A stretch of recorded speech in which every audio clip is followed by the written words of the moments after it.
भारतीय कृषि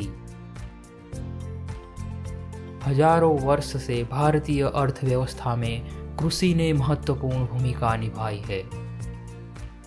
भारत की सकल आर्थिक वृद्धि में ग्रामीण आय को बढ़ावा देना और भारत की खाद्य और पोषण संबंधित आवश्यकताओं को पूरा करने के लिए कृषि क्षेत्र में आधुनिक प्रौद्योगिकी अपनाना अति आवश्यक है।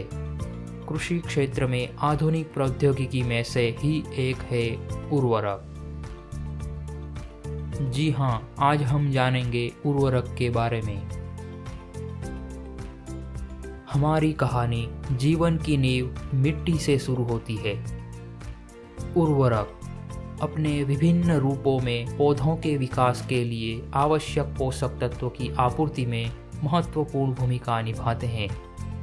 फल की खेती हो या अनाज की, मिट्टी में कम पाए जाने वाले पोषक तत्वों की आपूर्ति उर्वरकों से ही की जाती है। उर्वरक एक प्राकृतिक या कृत्रिम पदार्थ हो सकता है जिसमें प्राथमिक रासायनिक तत्व जैसे नाइट्रोजन, फास्फोरस और पोटेशियम होते हैं, जो पौधों की वृद्धि और उत्पादकता में सुधार करते हैं।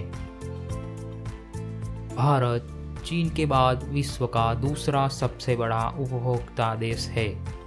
यूरिया सबसे व्यापक रूप से उपयोग किया जाने वाला उर्वरक है, क्योंकि यह नाइट्रोजन का एक समृद्ध स्रोत है जो पौधों के विकास के लिए एक आवश्यक पोषक तत्व है। यूरिया किसानों के लिए आसानी से उपलब्ध नाइट्रोजन स्रोत है, जो इसे एक लोकप्रिय विकल्प बनाता है।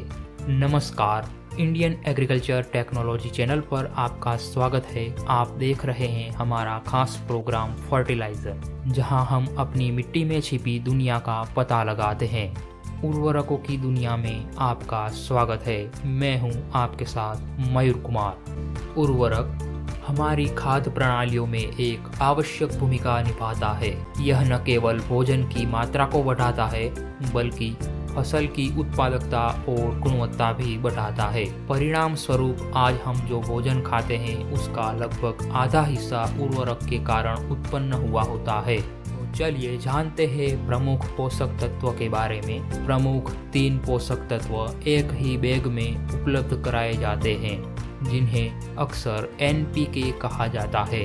तो चलिए NPK उर्वरकों में पाए जाने वाले पोषक तत्वों की भूमिका के बारे में जानते हैं।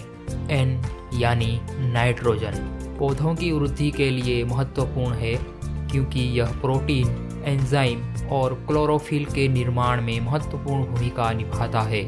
यह पौधों में हरे भरे पत्ते और वानस्पतिक विकास को बढ़ावा देने के लिए जिम्मेदार है। P यानी फास्फोरस मजबूत जड़ प्रणाली के विकास, फूल आने और फलने के लिए आवश्यक है। यह पौधों के भीतर ऊर्जा हस्तांतरण में सहायता करता है और बीज निर्माण और समग्र पौधे की शक्ति के लिए आवश्यक है। K यानी पोटेशियम पौधों के विभिन्न कार्यों में मदद करता है, जिसमें पानी ग्रहण करने का नियमन, एंजाइम सक्रियण और प्रकाश संश्लेषण शामिल है। यह पौधों के समग्र स्वास्थ्य और रोग प्रतिरोधक क्षमता में योगदान देता है। उर्वरक विभिन्न तरीकों से लागू किया जा सकता है। ड्रिप सिंचाई द्वारा सिंचाई के पानी में तरल उर्वरक मिलाए जाते हैं, जिनसे ड्रिप प्रणाली के माध्यम से पोषक तत्व सीधा पौधे की जड़ों तक पहुंचते हैं। पौधों पर छिड़काव विधि उर्वरक को पानी में घोलकर सीधे पत्तियों पर छिड़का जाता है। यह विधि पौधों द्वारा त्वरित पोषण तत्व अवशोषण की अनुमति देती है।